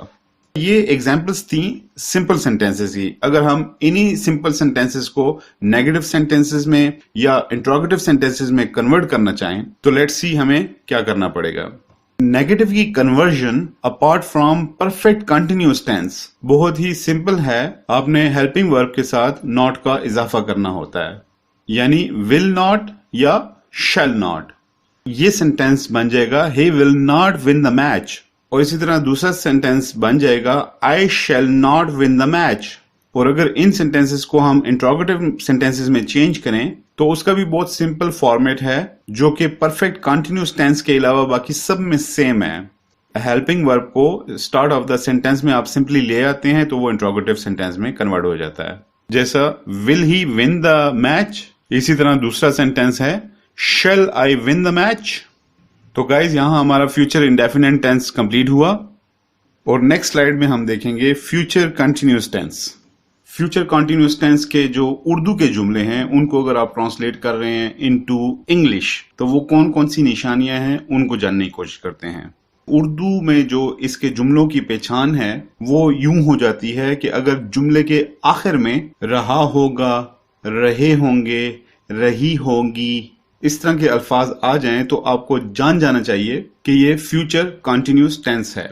और अगर ये कंटिन्यूअस है तो मैं पहले भी बता चुका हूं कि इसमें कंटिन्यूटी होगी। जैसे कि मैं खेल रहा हूंगा, मैं इस्लामाबाद जा रहा हूंगा, हम छुट्टियों पे जा रहे होंगे, इस तरह के मुख्तलिफ किस्म के सेंटेंसेस। अब हम बात करते हैं रूल्स के ऊपर, और जैसा कि मैं पहले तमाम कंटिन्यूअस टेंसेस में बता चुका हूं कि इन टेंसेस में फर्स्ट फॉर्म प्लस ING का इस्तेमाल होता है। सेकंड में जो इसके हेल्पिंग वर्ड्स हैं वो हैं दो तरह के, will be and shall be. Will be जिन नाउन्स और प्रोनाउंस के साथ इस्तेमाल होगा वो हैं ही, शी, इट, दे, और उसके साथ साथ सिंगुलर नाउन्स और प्लूरल नाउन्स के साथ। और शैल बी हम सिर्फ इस्तेमाल करेंगे आई और वी के साथ। आइए कुछ एग्जाम्पल्स की हेल्प के साथ समझने की कोशिश करेंगे। He will be going to school, वो स्कूल जा रहा होगा। तो जैसा कि आप देख रहे हैं कि जुमले के शुरू में ही है तो हम उसके साथ हेल्पिंग वर्ब विल बी इस्तेमाल करेंगे और उसके साथ साथ फर्स्ट फॉर्म के साथ ING गोइंग। अब हम शैल बी की एग्जांपल देखेंगे। I shall be watering the plants, मैं पौधों को पानी दे रहा हूंगा। अब जिस तरह आपने देखा कि शुरू में हमने आई से स्टार्ट किया तो आई के साथ आएगा शैल बी, और उसके साथ जिस तरह पहले सेंटेंस में मैंने बोला first form of the verb plus ING। और अगर इन जुमलों को हम नेगेटिव सेंटेंस में कन्वर्ट करें तो विल बी के दरमियान में हम नॉट ऐड कर देंगे तो विल नॉट बी आ जाएगा। सिमिलरली शैल नॉट बी, तो ये सेंटेंस इस तरह बन जाएगा he will not be going to school, वो स्कूल नहीं जा रहा होगा। इसी तरह दूसरे जुमले को अगर हम नेगेटिव सेंटेंस में कन्वर्ट करते हैं तो उसमें शैल बी के दरमियान में हम नॉट को सिर्फ ऐड कर लेंगे तो I shall not be watering the plants. इसी तरह इन सेंटेंसेस को अगर हम इंट्रोगेटिव सेंटेंसेस में कन्वर्ट करते हैं तो आई एम श्योर अब आपके लिए बहुत आसान हो गया है कि आपने सिर्फ क्या करना है कि जो हेल्पिंग वर्ड का जो फर्स्ट पार्ट है विल, उसको जुमले के स्टार्ट में लिख लेना है और वर्ब के बाद फिर बी को ऐड कर देना है। तो ये बनेगा will he be going to school, और दूसरे जुमले को हम इंट्रोगेटिव सेंटेंस में अगर कन्वर्ट करेंगे तो इस तरह होगा कि shall I be watering the plants. Simple and easy. Next slide में हम पढ़ेंगे future perfect tense. Future perfect tense के जो उर्दू के जुमले हैं उनकी पहचान हमें इस तरह होगी कि उन तमाम जुमलों के आखिर में होगा चुका होगा, चुके होंगे, चुकी होगी, या लिया होगा या लिए होंगे। कंप्लीशन ऑफ वर्क शो हो रहा होगा कि कोई काम मुकम्मल हो चुका है, चाहे वो किसी भी जमाने में मुकम्मल हो चुका हो, प्रेजेंट में हो, पास्ट में हो या फ्यूचर में हो। लेकिन क्योंकि ये फ्यूचर है तो इसमें हमेशा मुस्तकबिल में एक काम की कंप्लीशन शो हो रही होगी। अब हम बात करते हैं रूल्स के बारे में। तो रूल नंबर 1 ये है कि इस टेंस में हमेशा वर्ब की थर्ड फॉर्म यूज होगी, और मैं ये ऑलरेडी बता चुका हूं कि जो खाली परफेक्ट टेंस हैं, चाहे वो प्रेजेंट हो, पास्ट हो या फ्यूचर टेंस हो, उसमें हमेशा third form of the verb ही इस्तेमाल होगी। अब हम बात करेंगे हेल्पिंग वर्ब के बारे में। तो यहां पे भी दो तरह के हेल्पिंग वर्ब्स यूज होते हैं, will have and shall have. Will have का इस्तेमाल तब होगा कि अगर जुमले के शुरू में he, she, it, they, you singular या प्लूरल नाउन्स हों, और अगर जुमले के शुरू में आई और वी का इस्तेमाल हुआ हो तो वहां पे आपने शैल हैव को इस्तेमाल करना है। अब इस टेंस को कुछ एग्जाम्पल्स की हेल्प से समझने की कोशिश करते हैं। He will have won the match. अब जिस तरह सेंटेंस के शुरू में हमने यूज किया है ही, therefore our helping verb will be will have, और उसके साथ आप फॉर्म ऑफ द वर्ब जो है वो देख सकते हैं कि वो third form of the verb use हुई है, won। दूसरी एग्जाम्पल है आई shall have won the match, और आप देख सकते हैं कि ये जुमला शुरू हुआ है आई से, तो लिहाजा हमने helping verb shall have use किया और उसके साथ साथ वर्ब की थर्ड फॉर्म को हमने यहां पे ऐड किया, won। और अगर इन जुमलों को हम नेगेटिव में कन्वर्ट करेंगे तो हमने क्या करना है कि विल हैव के दरमियान में नॉट को ऐड करना है और शैल हैव के दरमियान में नॉट को इसी तरह ऐड करना है। तो ये बन जाएगा will not have, shall not have. तो लिहाजा ये सेंटेंस इस तरह कन्वर्ट होंगे कि he will not have won the match, I shall not have won the match. अगर इन सेंटेंसेस को हम इंट्रोगेटिव सेंटेंसेस में कन्वर्ट करते हैं तो हेल्पिंग वर्ब का शुरू का जो आधा हिस्सा है विल या शैल, उसको सेंटेंस के शुरू में लिख लेना है। जिस तरह will he have won the match और shall I have won the match. Next slide में हम पढ़ेंगे फ्यूचर परफेक्ट कंटिन्यूअस टेंस, जो कि फाइनल टेंस है। जहां पे भी कंटिन्यूअस लिखा हुआ होगा वहां पे हमेशा वर्ब की फर्स्ट फॉर्म यूज होगी प्लस आईएनजी के साथ। इसी तरह हेल्पिंग वर्ब्स भी दो हैं, विल हैव बीन और shall have been. Will have been इस्तेमाल होगा he, she, it, you, they और तमाम सिंगुलर और प्लूरल नाउन्स के साथ, और शैल हैव बीन आई और वी के साथ इस्तेमाल होगा। उसके आगे जिस तरह मैं ऑलरेडी डिस्कस कर चुका हूं कि परफेक्ट कंटिन्यूअस टेंस है तो लिहाजा यहां पे टाइम इंडिकेशन भी इन्वॉल्व होगी, तो हम इस्तेमाल करेंगे सिंस एंड फॉर। अगेन आपको क्लियर हो गया होगा कि सिंस हम इस्तेमाल करेंगे जहां अनकाउंटेबल टाइम का जिक्र हो, और जहां काउंटेबल टाइम होगा वहां पे हम फॉर को इस्तेमाल करेंगे। अब चलते हैं इस टेंस को एग्जाम्पल्स की मदद से समझने की कोशिश करते हैं। He will have been cursing all the evils since childhood। इसका मतलब ये हुआ कि वो तमाम बुराइयों पर बचपन ही से लानत बेचता रहा है। अब आपने देखा कि स्टार्ट में हमारे पास जो प्रोनाउन था वो ही है, तो उसके साथ हेल्पिंग वर्ब हमने यूज किया will have been, और उसके आगे वर्ब की फर्स्ट फॉर्म और आईएनजी को ऐड किया। तो लास्ट में क्योंकि हमारे पास काउंटेबल टाइम नहीं था तो लिहाजा हमने सिंस का इस्तेमाल किया। अब हम प्रोनाउंस चेंज करके देखते हैं और दूसरा जुमला लिखते हैं, I shall have been living here for the last 1 year। तो लिहाजा आप देख सकते हैं कि हमने स्टार्ट में आई का यूज किया तो उसके साथ शैल हैव बीन को हमने ऐड किया, first form of the verb है और इसी तरह आईएनजी उसके साथ लगा हुआ है, और आखिर पे क्योंकि 1 year काउंटेबल है तो हमने फॉर का इस्तेमाल किया। और अगर इन्हीं जुमलों को हम नेगेटिव सेंटेंसेस में कन्वर्ट करते हैं तो हेल्पिंग वर्ड्स के दरमियान में हमने नॉट को ऐड करना है। For example will have not been और इसी तरह शैल have not been.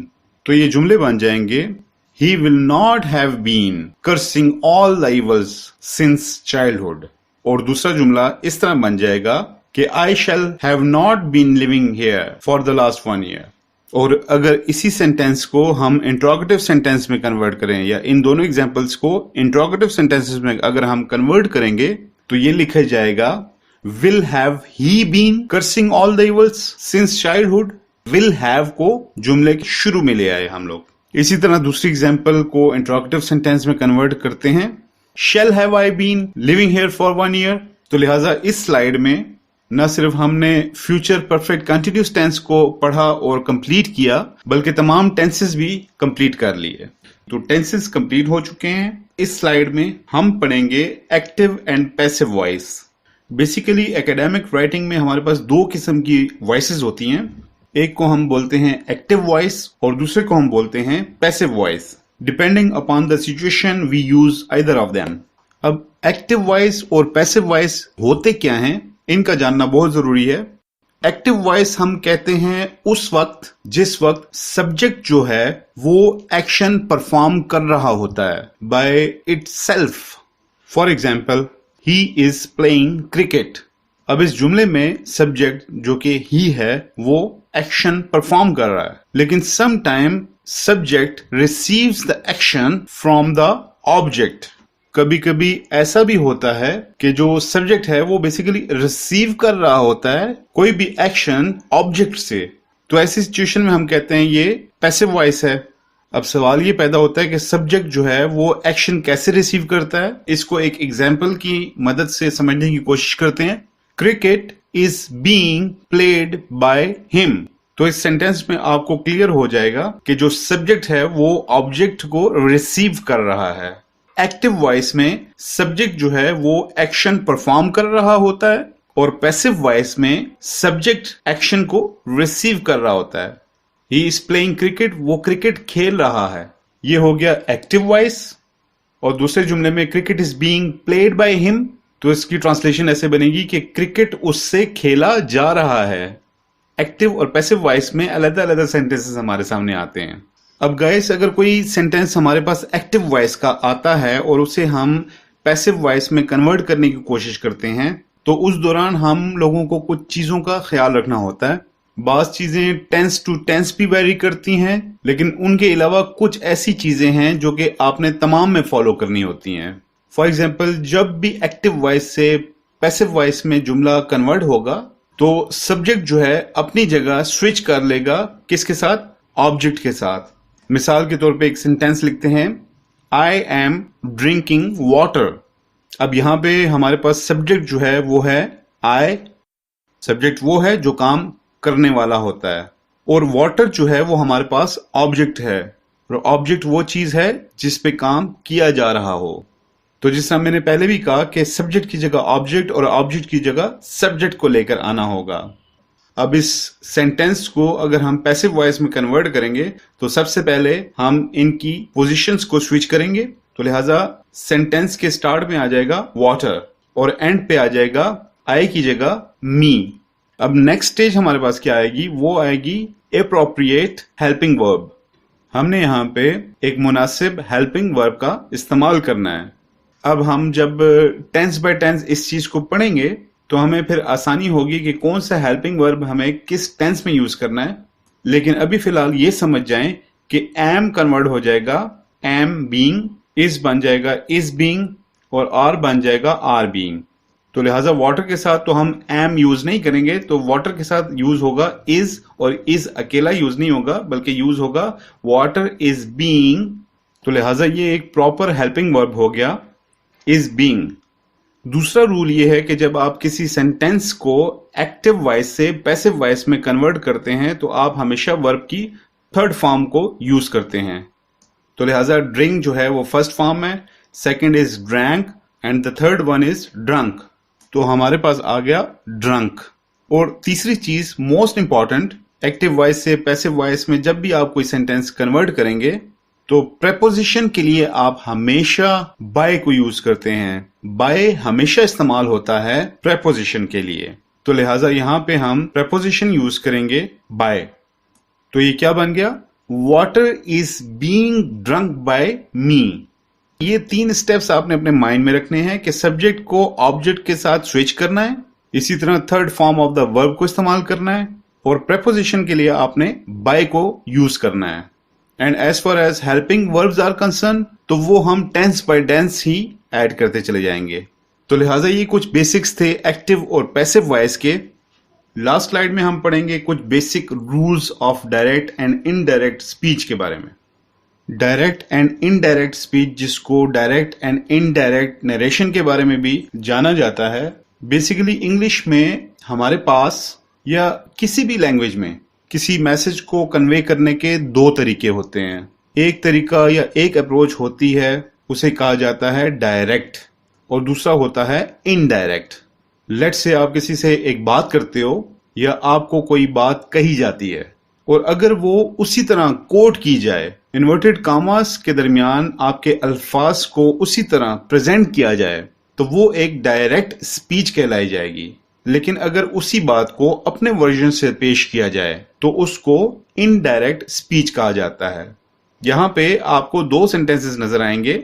First one is Nasir said inverted comma start I bought a book for you and inverted commas closed. अब ये सेंटेंस एक डायरेक्ट स्पीच कहलाया जाएगा या फिर एक डायरेक्ट नरेशन कहलाया जाता है।